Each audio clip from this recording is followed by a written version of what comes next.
Hello friends, मैं यशवीन आपका स्वागत करती हूँ तक्षशिला ट्यूटोरियल्स के ऑनलाइन चैनल पर। तो दोस्तों, आज होगा लेक्चर 5.12। लेक्चर 5.11 में हमने क्या क्या पढ़ा था? सिर्फ सिकल सेल एनीमिया के बारे में पढ़ा था। दांत कोशिका रक्तता क्या होती है, उसकी इनहेरिटेंस कैसे होती है, वो किस प्रकार से माता पिता से उनके संतानों में आती है, ये देखा था। तो दोस्तों, वो था हमारा दूसरा रोग जो हमने मेंडेलियन विकर में पढ़ा था। आज होगा तीसरा, चौथा और पांचवा। आज हम तीनों पढ़ डालेंगे। तीसरा होगा वर्णांधता, जिसको कलर ब्लाइंडनेस कहते हैं, अभी हम आपको पढ़ाते हैं। चौथा फिनाइलकीटोन्यूरिया, जो हम आपको पढ़ा चुके हैं, लेकिन कोई बात नहीं, हम उसका रिवीजन आपको करा देंगे, बता देंगे कि वो होता क्या है। और पांचवा पढ़ेंगे थैलेसीमिया। ठीक दोस्तों, आज होगा 3 टॉपिक पढ़ेंगे। कलर ब्लाइंडनेस, दूसरा क्या पढ़ेंगे हम? फिनाइलकीटोन्यूरिया, जिसका सिर्फ रिवीजन करना, और तीसरा पढ़ेंगे हम थैलेसीमिया के बारे में। तब होगा हमारा लेक्चर कंप्लीट। तो चलिए दोस्तों, आज के लेक्चर शुरू करते हैं। 5.12 शुरू करते हैं, जिसमें सबसे पहला टॉपिक हम क्या पढ़ेंगे? वर्णांधता को पढ़ेंगे। इसको भी हमने पॉइंट वाइज लिख दिया है। इसके 4 पॉइंट्स हैं और नीचे लिख दिया है कि इसके साइंस क्या होते हैं। चलिए आपको समझाते हैं कि ये क्या होता है। वर्णांधता क्या है? या एक अप्रभावी अनुवांशिक रोग है। अनुवांशिक रोग है जिसकी वजह से ये कहाँ जाएगा? माता पिता से उनकी संतानों में जाएगा। दूसरा पॉइंट है, इस अनुवांशिक विकर का जीन एक्स गुणसूत्र पर उपस्थित होता है। ये पॉइंट आपने एक जगह और पढ़ा है। कहाँ पढ़ा है? हीमोफीलिया में पढ़ा है। हीमोफीलिया में हमने देखा था उसका भी जो जीन होता है वो कहाँ होता है? एक्स गुणसूत्र पर होता है। इसलिए इसे एक्स लिंक्ड डिसीज या एक्स लिंक्ड रोग भी कहते हैं। वहां पे हमने देखा था क्या था? XH। और यहाँ पे हमें क्या, इसे किससे प्रदर्शित करेंगे? XC से। XC। अब देखिए, आराम से हम देख के पता लगा सकते हैं कि कौन सा क्या है। जहां पे आपको XC देखने को मिले, XC, वो क्या होगा? Colour blindness. ठीक, C मतलब कलर ब्लाइंडनेस। और जहां पे H देखने को मिले, ये क्या है? Hemophilia. They both are same. कैसे? क्योंकि इन दोनों का जीन जो है X क्रोमोसोम पर होता है, X गुणसूत्र पर होता है। इस अनुवांशिक विकार का जीन कहाँ होता है? एक्स क्रोमोसोम पे, एक्स गुणसूत्र पे होता है, और इसे XC से प्रदर्शित करते हैं। ठीक, जो आपको बता दिया। फिर तीसरा पॉइंट है, इस रोग में होता क्या है? जैसे हीमोफीलिया में क्या था? चोट लगने पे रुधिर नहीं रुक रहा था, रुधिर में थक्का नहीं जम रहा था। इस रोग में क्या होता है? इसके नाम से ही आप ध्यान लगा सकते हैं कि क्या होता है। इस रोग से ग्रसित व्यक्ति लाल व हरे रंग में भेद नहीं कर पाता है। उसको समझ में नहीं आता कौन सा लाल रंग है या कौन सा हरा रंग है, या कोई अगर लाल हरे रंग की वस्तु दिखेगी तो उसमें भेद नहीं कर पाएगा। इसीलिए इसको कलर मतलब क्या, कितने कलर आए? 2 कलर आए, एक हरा कलर और एक लाल कलर आया। और ब्लाइंडनेस मतलब होता है थोड़ा अंधापन। ठीक, उसको बोलते हैं अंधापन। तो इसमें क्या होता है? ये लाल और हरे रंग में भेद नहीं कर पाते हैं, जिस वजह से इनको ये रोग होता है। फिर चौथा पॉइंट है, या स्त्रियों में समयुग्मजीय अवस्था। अब दोस्तों, फिर से किसका नाम आ गया? समयुग्मजीय अवस्था। समयुग्मजीय अवस्था क्या होती है? जिसमें दोनों युग्मक सेम होते हैं। अब देखिए, समयुग्मजीय अवस्था क्या है? यही तो है, XC और XC। XC एक युग्मक और XC एक और युग्मक। ये दोनों युग्मक कैसे हैं? सेम है। तो ये दोनों, ये वाली अवस्था क्या होगी? समयुग्मजीय अवस्था। अब ये कहना क्या चाहता है? या स्त्रियों में समयुग्मजीय अवस्था में प्रकट होता है, परंतु XCY, क्या ये समयुग्मजीय अवस्था है? बिल्कुल नहीं। क्यों? क्योंकि XC एक युग्मक और Y एक युग्मक, ये दोनों युग्मक सेम है? नहीं है। तो ये समयुग्मजीय अवस्था नहीं है। तो ये कौन सी अवस्था है दोस्तों? विषम युग्मजीय अवस्था। परंतु XCY अवस्था में पुरुष इस रोग से ग्रसित होते हैं। ठीक, इतना कन्फर्म है। अब ये साइन देख लिए कि कौन क्या होता है, फिर हम क्या करेंगे? इनके बीच में क्रॉस करेंगे। जहां पे आपको देखने को मिले XC, पहली तो ये समयुग्मजीय अवस्था है। तो और हम कैसे ये पता लगा सकते हैं कि ये स्त्री है या पुरुष है? अगर X है तो क्या है? स्त्री है, और अगर X के साथ Y है तो ये क्या है? पुरुष है। XC देखने को मिलेगा तो ये क्या होगी? वर्णांध स्त्री होगी। मतलब रोग से ग्रसित स्त्री होगी, वो स्त्री जो जिसको ये रोग होगा। ठीक, फिर XC देखने को जब मिले तो ये वाहक स्त्री है, और दोस्तों हम हीमोफीलिया में आपको बता चुके हैं वाहक स्त्री क्या होती है, जो खुद रोगी नहीं होती है, ये क्या काम करती है, रोग को एक पीढ़ी से अगली पीढ़ी में पहुंचा देती है। फिर आते हैं XCY, इसके बारे में बात करें, जहां भी आपको क्रॉस के दौरान XCY दिखे वो क्या होगा, वर्णांध पुरुष होगा, मतलब रोग से ग्रसित पुरुष होगा। इस पुरुष को क्या है, कलर ब्लाइंडनेस मतलब वर्णांधता है। फिर जहां आपको XY देखने को मिले तो इसके पास कोई जीन है, रोग का कोई जीन है, नहीं है ना, तो क्या ये रोगी होगा, नहीं दोस्तों, ये क्या है, सामान्य पुरुष है, क्योंकि इसके पास कोई जीन ही नहीं है सी का, यहाँ पे जीन है, यहाँ पे जीन है, यहाँ पे जीन है, तो इन सब में रोग दिखेगा। लेकिन जहाँ पे आपको XY केवल देखने को मिले वो क्या है, सामान्य पुरुष है। ऐसे ही XX, इसके पास कोई जीन देखने को मिल रहा है, नहीं ना, तो ये क्या है, सामान्य स्त्री है, मतलब इसके पास कोई रोग नहीं होगा। फिर से बता दें, XCXC वर्णांध स्त्री, रोगी स्त्री, XCX वाहक स्त्री, ये खुद रोगी नहीं होगी, रोग को एक पीढ़ी से अगली पीढ़ी में ट्रांसफर करेगी। XCY वर्णांध पुरुष होते हैं, मतलब ये रोग से ग्रसित पुरुष हैं। XY नॉर्मल, कोई जीन नहीं है, तो ये सामान्य पुरुष है।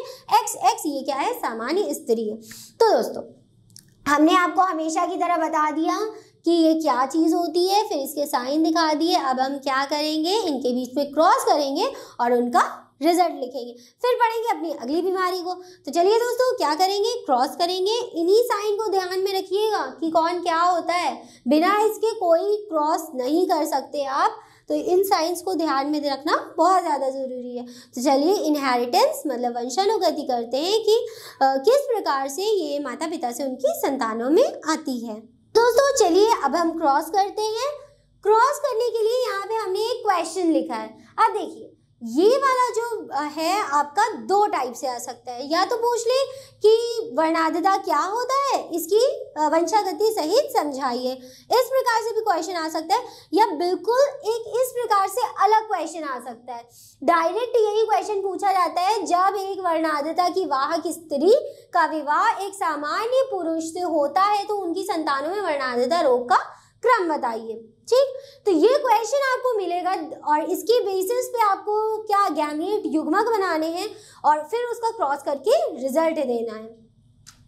जरूरी नहीं है यही पूछा जाए वर्णांधता की वाहक स्त्री, एक सामान्य स्त्री भी हो सकता है इसकी जगह, या जरूरी नहीं है एक सामान्य पुरुष ही से इनका हो, कुछ और भी हो सकता है, कोई भी इधर का उधर करके क्वेश्चन आ सकता है। बस आपको साइन ध्यान में रखना है कि अगर वर्णांधता की वाहक स्त्री पूछा गया है तो इसका साइन किस प्रकार से लिखेंगे, कुछ इस प्रकार से लिखेंगे। ये क्या है, वर्णांधता की वाहक स्त्री। अगर यहाँ पे हम एक और सी लगा देते तो ये वर्णांध स्त्री हो जाता, और अगर दोनों सी हटा देते तो ये क्या होती, सामान्य स्त्री होती ना। तो चलिए दोस्तों जैसे कि हमसे पूछा गया है कि वर्णांधता की वाहक स्त्री, तो वर्णांधता की वाहक स्त्री यही है ना, यहाँ पे साइन बना देते हैं फीमेल का कुछ इस प्रकार से। फिर आगे बढ़ते हैं, हमसे कहा गया है जब एक वर्णांधता की वाहक स्त्री जो कि ये है का विवाह किसके साथ हुआ, एक सामान्य पुरुष के साथ। सामान्य पुरुष कैसे लिखेंगे, ऐसे। ठीक दोस्तों, ये क्या है, सामान्य पुरुष है। अब वही पुराना काम हम इनके बीच में गैमेटोजेनेसिस करेंगे, उसके बाद इनका क्रॉस करेंगे। चलिए करते हैं। इधर से क्या आया, XC, और इधर से क्या आया, X। इधर से क्या आया, सिर्फ X, और इधर से सिर्फ Y। ठीक है ना, यहाँ तक समझ में आया। फिर पहले वाले का क्रॉस तीसरे वाले के साथ क्या बना, XCX। ठीक, फिर पहले वाले का क्रॉस चौथे वाले के साथ क्या बना, XC और Y। इतना क्लियर है। फिर ये वाला हो गया खत्म, फिर इसका क्रॉस इसके साथ क्या बना, XX, इधर से X आया और इधर से भी X आया। फिर दूसरे वाले का क्रॉस चौथे वाले के साथ क्या आया, X और Y। अब दोस्तों चलिए इनके साइन देख के बताइए कि कौन क्या है। ये कैसा है, XCX, जो किसकी तरह है, अपनी माता की तरह है। तो ये क्या है, वर्णांध की वाहक स्त्री। ये क्या है दोस्तों, वाहक स्त्री है। ठीक, ये क्या है, क्या बता सकते हैं कि ये कौन है, ये वर्णांध पुरुष है। ठीक, भले यहाँ पे इसका जीन ना हो क्योंकि Y पे जीन नहीं होता, क्यों, क्योंकि ये X गुणसूत्र के ऊपर इसका जीन होता है। तो ये क्या है, वर्णाद् पुरुष है। चलिए हमें ये भी पता चल गया कि ये क्या है, वर्णाद् पुरुष है। फिर उसके बाद ये और ये क्या है, इनके पास कोई जीन है नहीं है, तो मतलब ये रोगी नहीं होंगे। ये है स्त्री और ये है पुरुष। कैसे ध्यान किया, लास्ट में क्या है, एक्स है और यहाँ पे क्या है, वाई। जिसके पास वाई होता है वो कौन होता है, पुरुष, और जिसके पास एक्स होता है वो क्या होता है, स्त्री होती है। तो ये क्या है, नॉर्मल स्त्री है और ये क्या है, नॉर्मल पुरुष है। तो दोस्तों हमने क्या किया, क्रॉस कर लिया। क्रॉस के बाद हमेशा हम क्या करते हैं, रिजल्ट लिखते हैं। तो चलिए रिजल्ट लिखते हैं। अब देखिए रिजल्ट कैसे लिखेंगे, बस इनकी जीन देखिए और रिजल्ट लिखते जाइए। सबसे पहले हम किसको लिखें, किसी को भी लिख ले। 25% क्या होंगी, वाहक स्त्री होंगी। तो चलिए ऐसे लिखते, 25% वाहक स्त्री है। 25% क्या है, वर्णाद् पुरुष है। एक ही तो है तो 25% बनेगा। 25% वर्णाद् पुरुष निकले। दोस्तों क्या निकला, 50% क्या है, नॉर्मल है। तो इस प्रकार से लिखेंगे 50% नॉर्मल, मतलब हिंदी में लिख देते हैं सामान्य संतानें क्या हो गई, 50% सामान्य संतानें। तो दोस्तों देखिए हमने क्या किया, रिजल्ट कैसे लिखा, जैसे जैसे हमको दिखता गया बस वैसे वैसे हमने लिख दिया। 50% क्या है, नॉर्मल संतान है, 25% क्या है, वाहक स्त्री है, और 25% क्या है, वर्णाद् पुरुष है। तो इसका निष्कर्ष, इसका रिजल्ट हम क्या निकला, जब किसी वर्णाद्यता की वाहक स्त्री का वर्णाद् स्त्री का विवाह एक सामान्य पुरुष से होगा तो उनकी संतानें कुछ इस प्रकार के आ जाएंगी। यहीं पे हमारा क्या हुआ, कलर ब्लाइंडनेस खत्म हुआ। जब हम रिजल्ट लिख देते हैं तो वो क्या हो जाता है, खत्म हो जाता है। लेकिन दोस्तों यहाँ तक लिखना बहुत ज़्यादा ज़रूरी होता है। बिना रिजल्ट के, बिना क्रॉस के आप कुछ नहीं कर सकते जेनेटिक्स में। तो क्रॉस करना बहुत ही ज़्यादा इंपॉर्टेंट है। इसके बाद अब कहीं क्रॉस नहीं आएगा, बस ये लास्ट क्रॉस हमने आपको करके दिखा दिया, यहीं पे खत्म। अब तीसरा वाला भी हमारा कंप्लीट हो गया, जिसको क्या कहते थे, वर्णाद्यता। इसमें इस रोग में क्या होता था, लाल और हरे रंग में भेद नहीं कर पाता था वे मनुष्य जो इस रोग से ग्रसित होता था। तो चलिए दोस्तों कलर ब्लाइंडनेस भी खत्म हो गया। अब चौथा वाला हमारा क्या है, फिनाइल कीटोन्यूरिया। फिनाइल कीटोन्यूरिया में हमने क्या पढ़ा था कि जो व्यक्ति इस रोग से ग्रसित होता है उसका स्वेट और यूरिन, मतलब उसका जो पसीना होता है और जो उसका मूत्र होता है, वो दोनों बदबूदार हो जाता है। कैसे हो जाता है, क्योंकि फिनाइलएनालीन हाइड्रोक्सिलेज नामक एंजाइम टायरोसिनेज नाम के एंजाइम को बनने ही नहीं देता था, जिस वजह से व्यक्ति इस रोग से ग्रसित हो जाता था। फिनाइलएनालीन नाम का एक कंपाउंड होता है जो कि बॉडी में होता है, और वो चेंज किसमें होता है, फिनाइलएनालीन हाइड्रोक्सिलेज की वजह से टायरोसिनेज में। लेकिन जब ऐसा नहीं हो पाता है तो ब्लड में फिनाइलएनालीन की मात्रा बढ़ने की वजह से क्या हो जाता है, इस जो भी व्यक्ति होता है उसको ये रोग हो जाता है। तो इस रोग में क्या होता है, फिनाइलएनालीन हाइड्रोक्सिलेज की वजह से स्वेट और यूरिन दोनों बदबूदार हो जाते हैं। तो दोस्तों जो हमारा चौथा रोग था जिसका नाम था क्या, फिनाइल कीटोन्यूरिया भी हमने आपको रिवीजन करवा दिया। इसके बाद हमारा एक आखिरी बचता है जिसको थैलेसीमिया बोलते हैं। चलिए दोस्तों देखते हैं थैलेसीमिया क्या होता है, और उसके बाद हमारा लेक्चर कंप्लीट हो जाएगा। तो अब पांचवा और आखिरी मेंडलीय विकर बचा है जिसे हमें पढ़ना है, जो कि है थैलेसीमिया। थैलेसीमिया को इंग्लिश में भी थैलेसीमिया बोलते हैं। थैलेसीमिया में होता क्या है, या भी एक आलिंग क्रोमोसोम संलग्न अप्रभावी विकर है। ये भी सिमिलर, जैसे हमने हीमोफीलिया पढ़ा, जैसे हमने वर्णाद्यता पढ़ा, उसी की तरह है एक अप्रभावी विकर, जो कि एक आलिंग क्रोमोसोम की वजह से हो जाता है। मतलब ये भी एक्स क्रोमोसोम की वजह से होता है, जो जनकों से संतति को वंशानुगत होते हैं।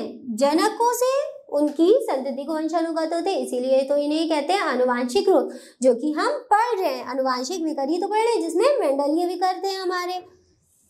फिर जबकि जनक युगल के कारण अप्रभावी रहते हैं, या विकर या तो उत्परिवर्तन अथवा विलोपन के परिणाम स्वरूप उत्पन्न होता है।